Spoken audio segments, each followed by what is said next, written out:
sampai pun. Inilah masa yang sesuai untuk uji peranti alih bahasa aku. Kena cari subjek uji kaji.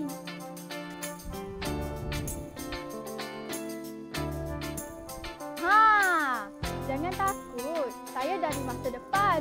Saya tak makan orang. Aduh, lupa pula nak pasang alat penterjemah ni. Sekejap ya. Sekarang awak boleh faham saya? Fahamlah.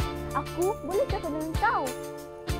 Ajaib ni. Dia bagi suara dalam kepala aku. Aku ingat tadi kau hantu berdiri atas pelangi. Nama saya MD. Saya datang dari masa depan untuk uji ciptaan baru saya. Masa depan tu ada gajah kah? Bukan gajah. Ada teknologi canggih. Dan ya, mungkin ada gajah robot. Robot boleh panjat pokok tak? Tak penting tu. Awak semua nak ikut saya ke masa depan? Kami ikut. Asalkan tak kena kejar harimau lagi. Bagus. Arfi, mari sini. Salam, saya Arfi, robot pembantu. Sedia berkhidmat. Apa yang boleh saya bantu hari ini? Wah, Siti boleh cakap. Kau makan apa? Minyak kelapa. Arfi, bawa kami ke tahun 2125. Baik, pegang bahu masing-masing. Jangan panik kalau terasa gatal di telinga. Itu normal.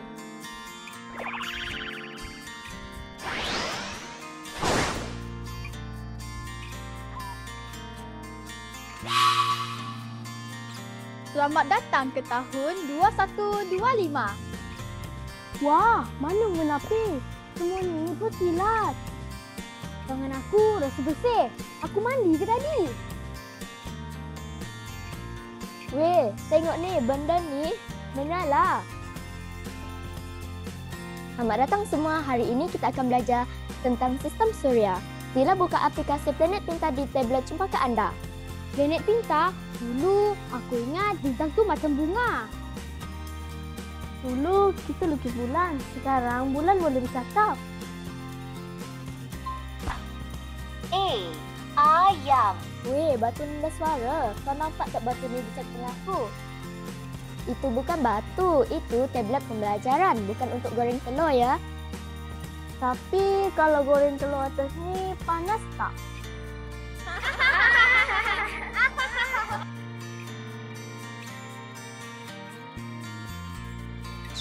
Selamat datang ke Mamal Komputer. Ini tempat belajar dan cipta.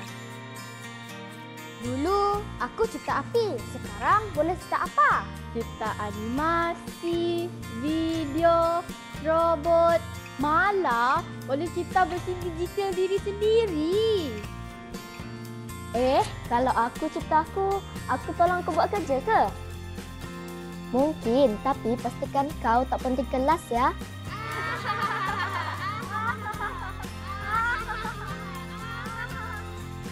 Dulu kami hidup dalam gelap. Sekarang kami cerah dengan ilmu. Dulu kami hanya tahu lukis. Sekarang kami tahu membaca, menulis dan Google. Dan yang paling penting, kami dah boleh cakap bahasa Melayu dengan lancar. Terima kasih dunia digital. Bahan digital Peneraju pendidikan masa